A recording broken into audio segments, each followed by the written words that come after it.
Hello Velomobile fans.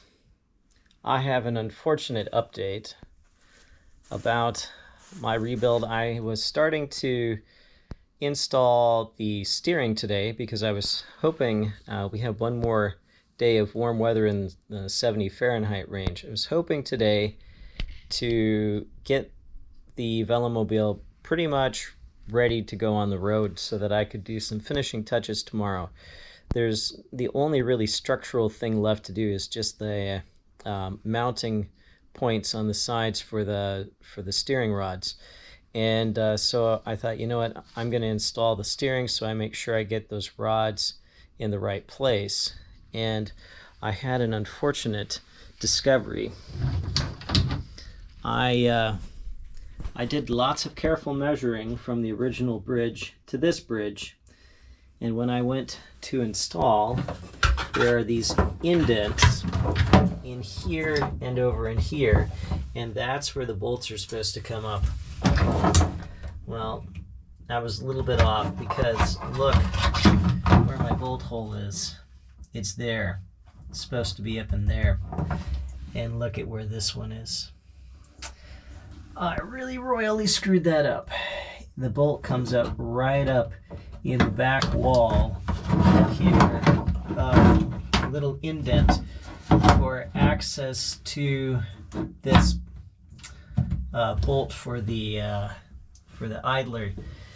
And because it's into the wall, there's absolutely no way to put the steering bell crank in there.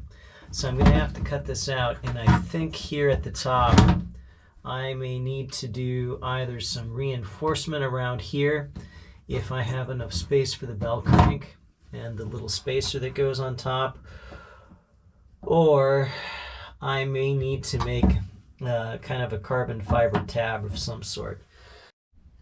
Welcome to this little tour of what happens when you screw up your measurements.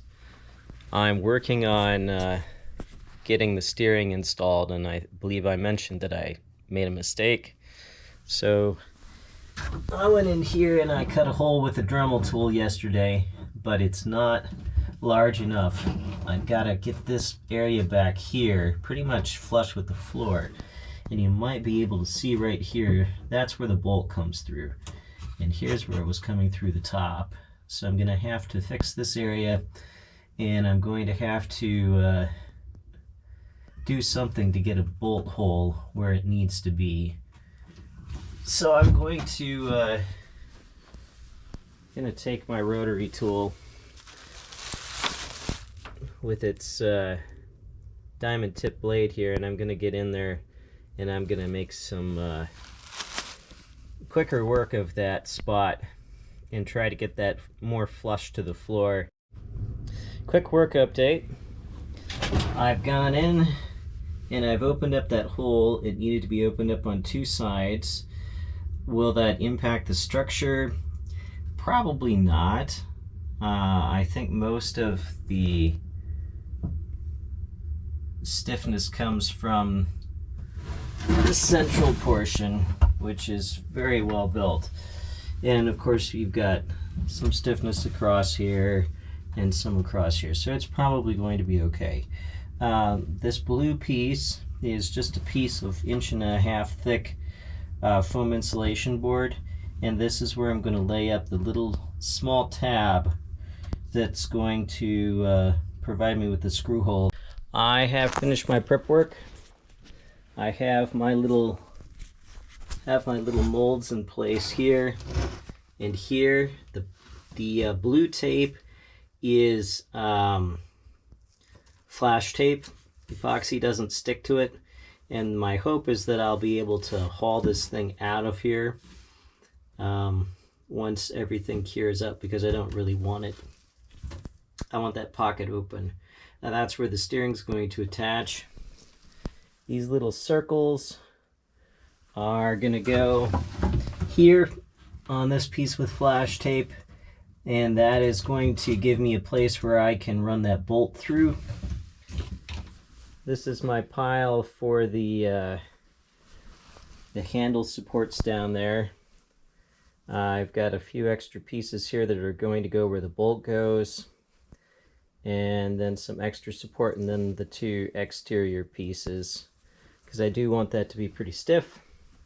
This big piece goes on the inside. I had problems getting that side to really mate up well originally, and I had a piece in there, but I ended up pulling it out and tossing it because it was starting to get to the tacky curing stage, and there was just no saving it really. So I ended up doing the outside first on that side, and I was able to get things to sit a little bit more flush. It's not perfect, but I'm not going to Battle Mountain with this to run any races. Just trying to keep it fairly aerodynamic for the purpose of commuting with e-assist and using as little battery as possible. This smaller piece is going to go up here. I need to add just a small amount more of the epoxy mixed with the colloidal silica, just to true up some areas, such as around over on this side where it's not quite as perfectly flush as I would like.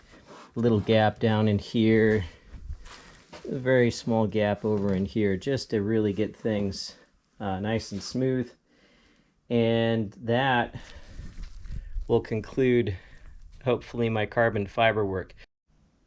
Hello Velomobile fans, time for just a quick update. I'm not actually doing any work right now on the cedar wall because it's Velomobile ride day and it is frigidly cold outside, so I'm killing some time until it warms up to at least above freezing. But anyway, here are the results of yesterday's work. It looks so nice and pretty and shiny. Have some hand marks there. Probably shouldn't touch it when it's not totally dry. But anyway, what I ended up doing is I have been using a plastic spreader like I would for fiberglass and going like that to smooth out the epoxy resin for fill coat. And I'm not sure that's typically what's done with carbon fiber, but it's given me a much smoother finish, and I shouldn't have to do quite so many fill coats and so much sanding. There's a ridge here, and there's a little bit of a ridge down in here yet, and those I will do a little sanding on tonight. I got my last fill piece on. On the exterior, really these pieces wouldn't necessarily be needed, I don't think, and even down here I haven't put anything. I just did it on the inside there. But there was a little gap over the top, and so this is really just there to cover that gap. But it adds some very nice, it's a little bit of flex but not much. Adds some nice stiffness to things. And then on the inside, my little pockets are done. Of course, I didn't think through the fact that I have this curve in here, so I'm going to have to kind of dig out the foam a little bit until I can then pull it the rest of the way out. And then there's my little carbon fiber tab. I don't want to touch it because it has pointy points there. There might be a small amount of flex to it, so we'll see if that is really strong enough to withstand the bolt. The bolt will come up right about there, so it probably will be okay. So that is yesterday's work.